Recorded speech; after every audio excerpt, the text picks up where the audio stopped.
오늘은 가장 중요한 것은 눈에 보이지 않아. 가장 중요한 것은 눈에 보이지 않아 라는 제목으로 하나님의 말씀 증거하도록 하겠습니다. 앉아. 별이 오랜만에 또 왔어요. 주일날 나오기가 군에서 쉽지가 않죠. 여러분은 버킷리스트라는 말을 들어보셨나요? 네. 일반적으로 죽기 전에 꼭 해보고 싶은 일을 버킷리스트라고 말합니다. 우리말로 표현하면 소망 목록 정도가 되겠죠? 여러분은 어떤 버킷리스트가 있나요? 네. 버킷리스트가 있어요? 우리 용민 선생님 버킷리스트 세계 일주 해보는 거. 네. 현우 씨 버킷리스트가 있어요? 네. 응? 우주에? 근데 더 나가는 거예요? 점점? 성진이. 그지, 우주 나왔는데 이제 더 갈 데가 없지. 네, 여러분, 다 버킷리스트가 나름 있을 겁니다. 저도 버킷리스트가 있어요. 스페인에 있는 산티아고 순례길을 걸어보는 거예요. 스페인은 성경에 나와 있는 땅끝으로 생각했던 지역이거든요. 오늘 우리가 읽었던 바울도 그 마지막으로 여행했던 곳이 그곳이에요. 스페인이에요. 오늘 본문에 등장한 바울은 자신의 버킷리스트를 제자 디모데에게 말합니다. 오늘 이 서신은 바울이 디모데에게 보낸 내용이에요. 세 가지 내용이 나오죠. 첫 번째, 죽기 전에 디모데를 만나는 거. 이 편지를 받고 있는 디모데를 만나는 거. 두 번째, 드로아 가보의 집에 둔 자신의 옷과 책을 가져다 줄 것. 뭔가 특별한 책이겠죠. 네. 셋째, 마가 요한을 데려올 것. 다소 바울의 버킷리스트가 시시하게 보일 수 있습니다. 왜냐하면 우리는 성서가 보여주는 단면만 오늘 이 본문을 통해서 보기 때문에 그렇습니다. 우리가 사람을 볼 때도 단면만 보면 그 사람에 대해서 오해할 수 있어요. 그리고 사랑에 빠질 때 특히 단면만 보면 큰일 나요. 저도 우리 집에도 한 사람 있죠. 제가 자주 얘기하거든요. 그냥 그 단면만 보면 그 사람에 대해서 온전히 알지 못해. 근데 항상 이렇게 얘기해요. 그 오빠만 내 마음을 이해해준다고. 아무도 내 마음을 이해해주지 않는데. 1년이 지났어요? 1년이 지난 다음에 제가 1년 전에 예언했어요. 너는 1년 후에 분명히 이렇게 얘기할 거다. 그 오빠 때문에 못 살겠다고 할 거다. 1년이 지났어요. 뭐라고 얘기할까요? 그 오빠만 내 마음을 몰라준다고 얘기해요. 너무 답답하다고. 같이 있으면 너무 답답하다고. 우리 집만 그런 게 아니라 다 그래요. 단면만 보니까 자기가 보고 싶은 것만 보는 거죠. 성경도 이 한 단면만 보면 이 내용을 온전히 이해할 수가 없습니다.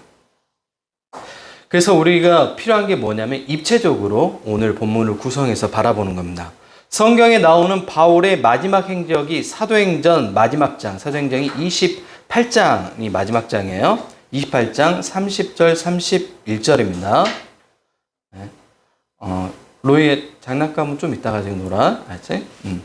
바울이 온 이태를 자기 셋집에 머물면서 자기에게 오는 사람을 다 영접하고 하나님 나라를 전파하며 주 예수 그리스도에 관한 모든 것을 담대하게 거침없이 가르치더라. 바울은 세 차례 복음 전도로 인해서 유대인들에게 고소를 당해요. 그리고 무려 5차례의 재판을 받게 됩니다. 그 내용이 사도행전에 계속 나오는 거예요. 그러니까 사도행전은 크게 후반부에 보면 이제 14장부터는 바울의 1차, 2차, 3차 전도여행이 나오고 바울의 5번의 공판의 내용이 나와요. 그리고 그 마지막이 어디로 가냐면 로마로 가는 내용이에요. 바울은 로마의 시민권을 사용해 로마 가이사에게 상소하여 로마로 압송됩니다. 우리로 얘기하면 대법원에 상소를 하는 거죠. 바울은 로마에서 2년간 자기 셋집에 머물며 재판을 받습니다. 감옥에 들어간 건 아니고 재판을 받는 중인 거예요. 그래서 자기 셋집에 머물면서 사람들하고 자유롭게 만날 수 있는 그런 공간이었어요. 그리고 바울은 그곳에서 2년간 재판을 받으면서 하나님의 나라를 거침없이 전파했다고 사도행전을 기록한 누가가 우리에게 오늘 들려줍니다. 이후 바울은 무죄 판결을 받고 자유인이 돼요. 그리고 제가 그토록 가보고 싶은 스페인으로 향합니다. 복음 원정을 가는 거예요. 저처럼 산티아고 순례길을 걸으려고 가는 건 아니고.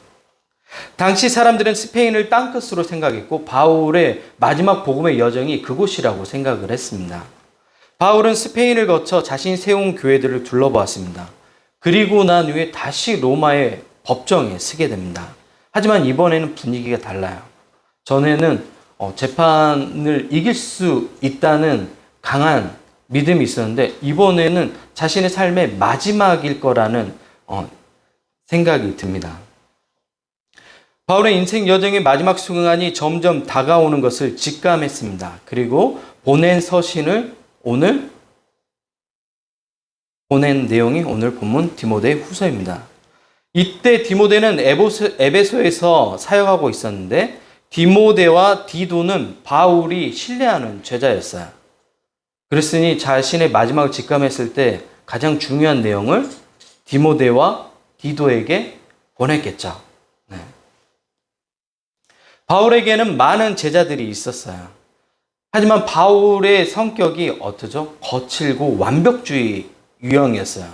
그래서 완벽주의 유형의 사람들, 저도 약간 완벽주의적인 성향의 사람이잖아요. 어때요? 네, 예민하죠. 네. 그리고 또 뭐예요? 어때요?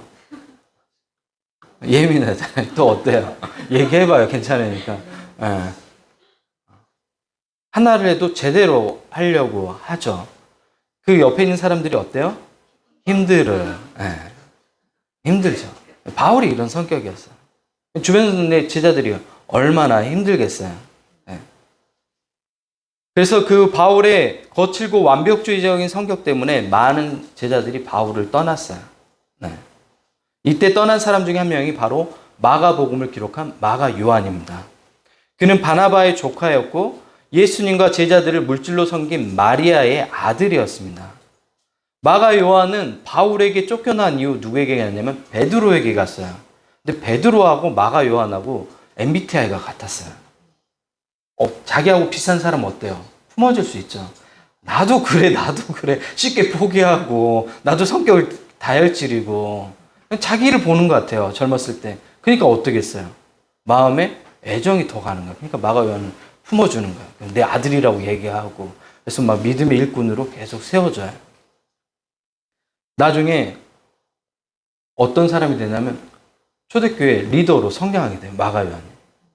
마가복음을 기록할 정도면 어떤 사람인지 아시겠죠? 연륜이 쌓인다는 것은 넉넉함이 생긴다는 것을 말합니다. 하나님과 함께한 많은 시간과 경험이 우리를 넉넉한 품이 되게 합니다.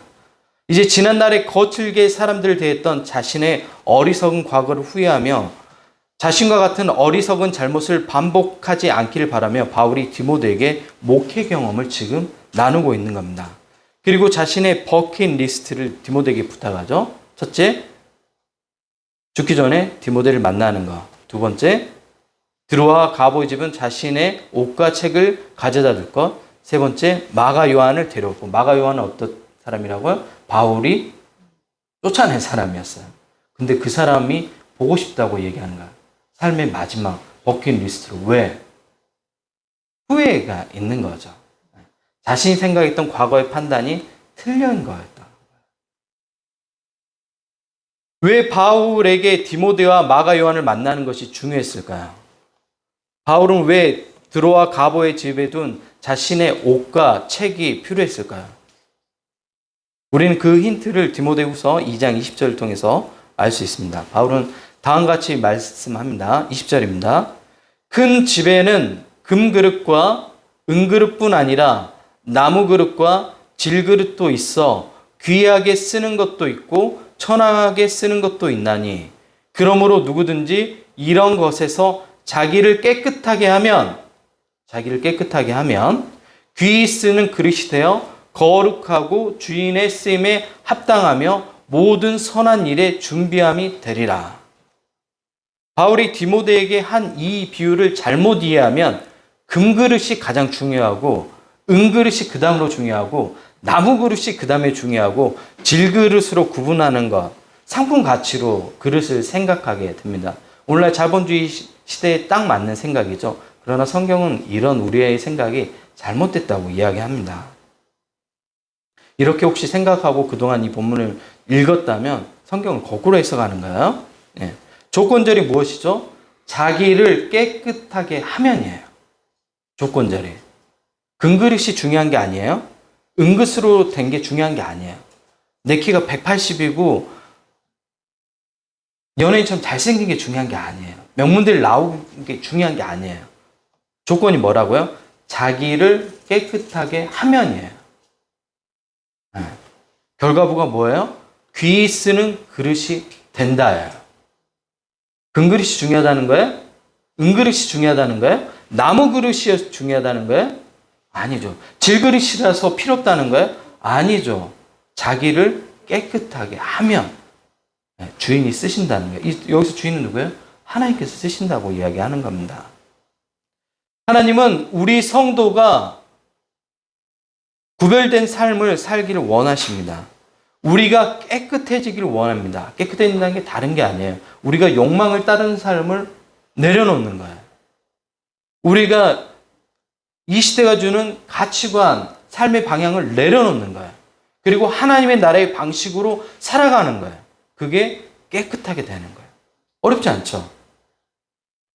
어려워요?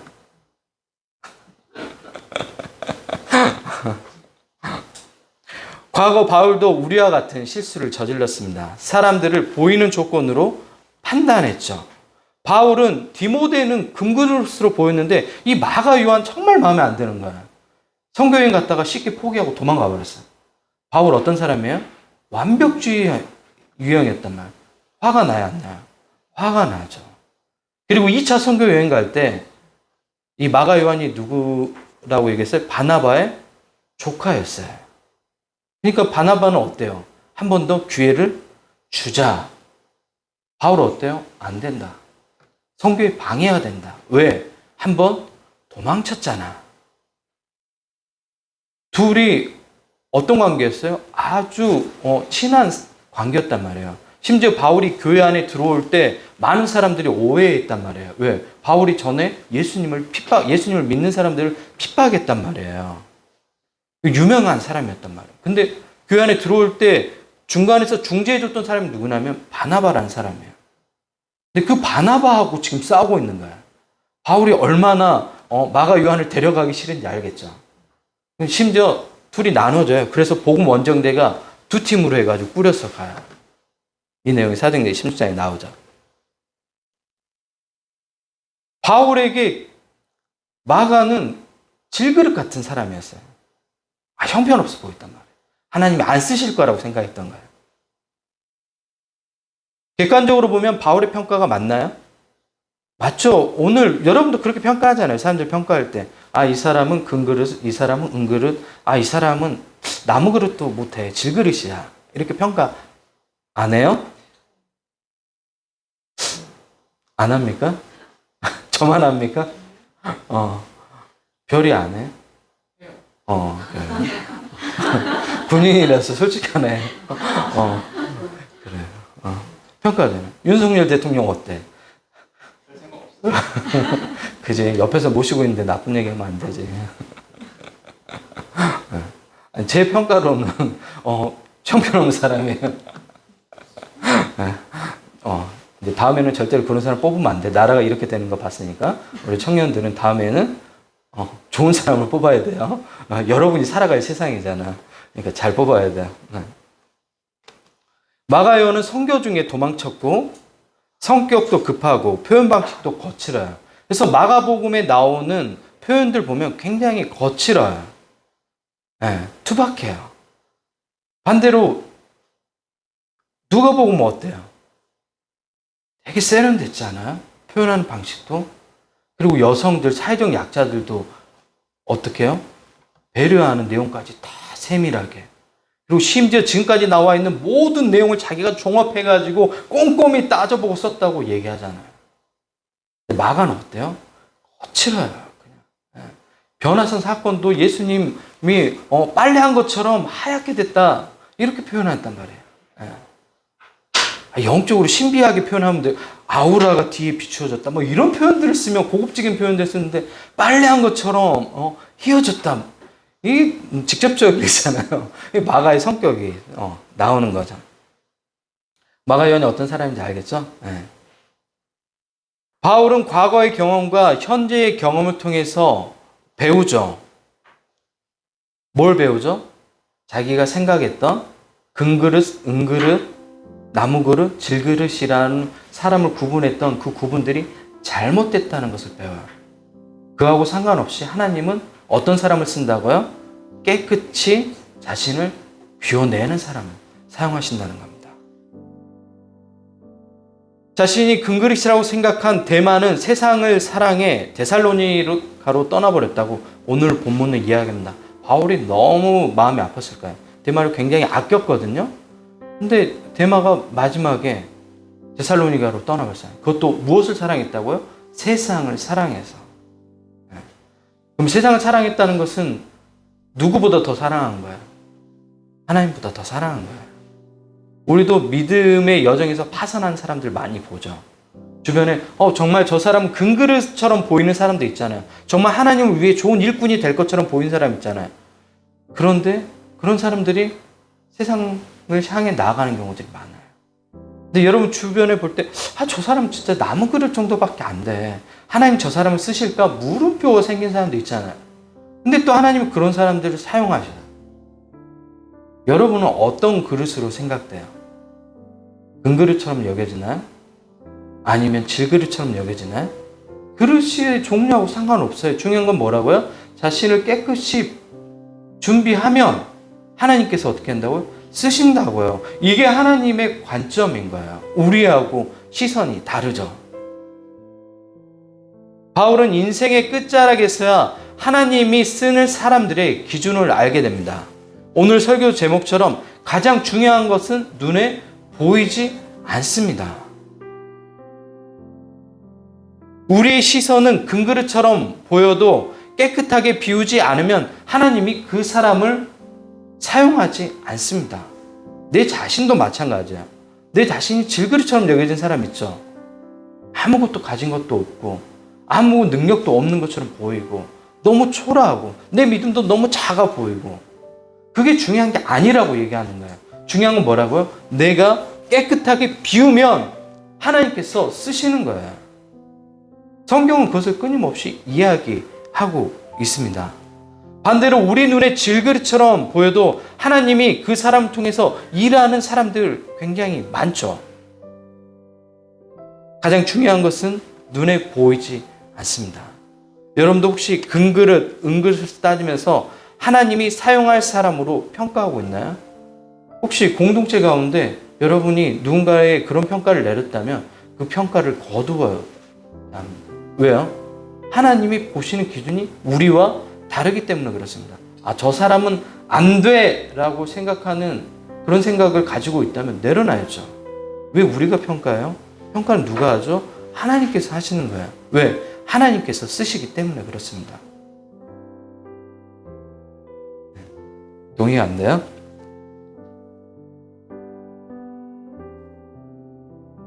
신앙생활 할 때 우리가 너무 성급하게 사람들을 평가해버리고 공동체 안에서 그러한 평가들 때문에 뭐가 일어나죠? 다툼이 일어나는 겁니다.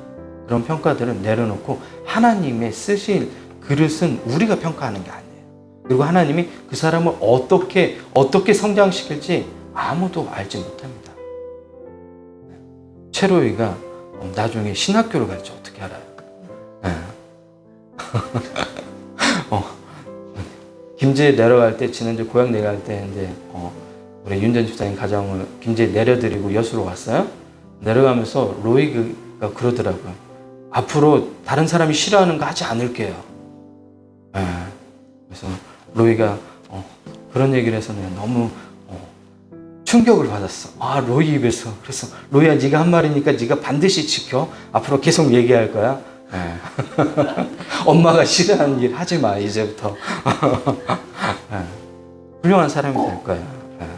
마가 요한처럼 보이는데 뉴예분교회 나중에 리더로 성장할 겁니다. 바울의 인생의 마지막 가운데 보고 싶었던 사람은 디모데, 마가 요한, 그리고 자신이 썼던 종이로 쓴 책이었어요. 아마 하나님에 대한 그 경험들을 기록한 책이었을 거예요. 특별한 책이었을 거예요. 그리고 자신이 평소에 입었던 외투는 사연이 있는 옷이었을 거예요. 그동안 입어왔다. 네. 마지막 순간에 그것들을 그리워하고 그 사람들을 그리워했다는 것은 바울이 마지막 순간 다음 세대의 리더로 생각한 그 두 사람을 왜 보고 싶어 했을까요? 왜 보고 싶어 했을까요? 자기 주변에 가르쳤던 자기가 생각했던 제자들은 다 떠나버렸어요. 물론 누가는 함께 있죠. 누가만 있는데 다른 제자들이 다 떠났어요. 다음 세대를 이끌어갈 리더라고 생각했던 사람들이 다 무너져 버렸어요. 마가 요한과 디모데, 디도 이 정도의 사람들만 남아있는 거예요. 그 사람들을 보고 싶었던 거예요. 그리고 격려하고 싶었던 거예요. 그리고 자신의 바턴을 넘기고 싶었던 거예요. 믿음의 사람으로서. 이게 바울의 마지막 버킷리스트였어요. 소중한 가치를 전달하고 싶었던 거죠. 우리도 이런 삶을 살았으면 좋겠습니다. 여러분도 그런 삶을 살아갔으면 좋겠습니다. 같이 기도할까요?